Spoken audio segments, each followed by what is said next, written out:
Hi friends, எல்லாருக்கும் வணக்கம். Welcome to Dhanash Vision. நம்ம இன்றைக்கி சூப்பரான டேஸ்ட்டில் அரிசி மாவில் சப்பாத்தி எப்படி செய்கிறதுன்னு பார்க்க போகிறோம். இது எப்போவுமே நம்ம கோதுமை மாவில் சப்பாத்தி செய்வோம். இப்படி ஒரு வித்தியாசமான முறையில் இந்த மாதிரி செஞ்சு பாருங்கள். ரொம்ப நல்லா டேஸ்டியாகவும் ரொம்ப ஈஸியாகவும் செஞ்சு முடிச்சிடலாம். ரொம்ப நல்லா இருக்கும். இப்போ தான் நம்ம சேனலுக்கு வரீங்கன்னா சப்ஸ்கிரைப் பண்ணிட்டு பாருங்கள். இப்போ வாங்க வீடியோக்குள்ளே போய் பார்க்கலாம். இந்த ரொட்டி எப்படி செய்கிறதுன்னு. ஃபஸ்ட்டு ஒரு மிக்சிங் பவுல் எடுத்துக்கோங்க. அதில் அரிசி மாவு 1 கப் அளவுக்கு எடுத்துக்கோங்க. இப்போ நம்ம எடுத்த அரிசி மாவு கப்லேயே 1.5 கப் அளவு தண்ணி அளந்து ஊற்றிக்கோங்க. 1.5 கப் அளவு தண்ணி ஊற்றிட்டு இப்போது ஒரு 1/4 டீஸ்பூன் அளவுக்கு உப்பு சேர்த்திக்கோங்க. சேர்த்திட்டு இப்போ அடுப்பை ஆன் பண்ணிக்கோங்க. ஸ்டவ்வை ஆன் பண்ணிவிட்டு இது நல்லா கொதிக்க விடலாம். உப்பு சேர்த்திக்கோங்க. இப்போ நல்லா கொதிக்கட்டும். இந்த தண்ணி கொதித்து வந்ததுக்கப்புறமா நம்ம இந்த மாவை இதில் போட்டுட்டு நல்லா கிளறலாம். பாருங்கள், இப்போ நல்லா கொதித்து வந்துடுச்சு. இந்த மாதிரி கொதித்ததுக்கப்புறம் தான் இந்த மாவு இதில் நம்ம போடணும்.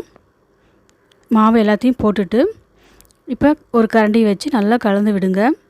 ஸ்டவ் லோ ஃப்ளேமில் வச்சுக்கோங்க. ஆஃப் பண்ணாதீங்க.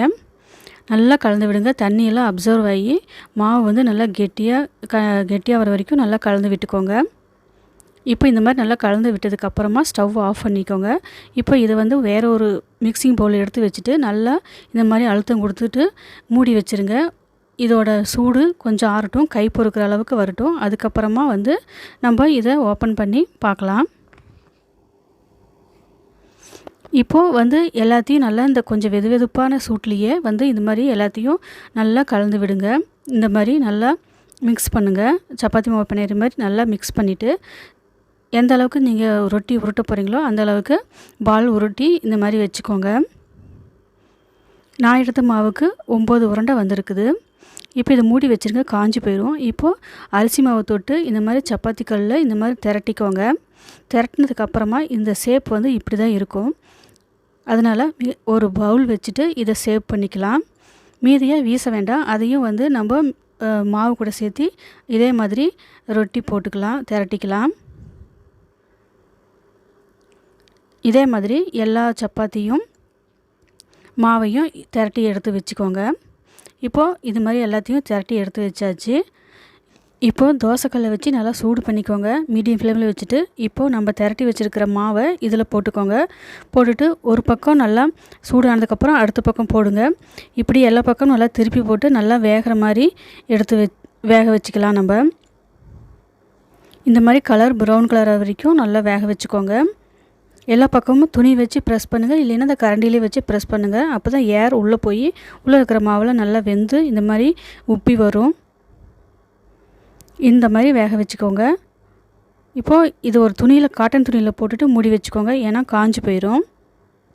இப்போ இதே மாதிரி அடுத்ததான் கொஞ்சமாக எண்ணெய் விட்டுட்டு அடுத்த தேய்ச்சி வச்சுருக்கிற ரொட்டியை இது மாதிரி போட்டுக்கலாம். மாவை போட்டுட்டு இதே மாதிரி ஒரு பக்கம் 30 செகண்ட் ஆனதுக்கப்புறம் அடுத்த பக்கம் திருப்பி போடுங்க. இந்த மாதிரி திருப்பி போட்டு தான் எல்லாத்தையும் வேக வைக்கணும்.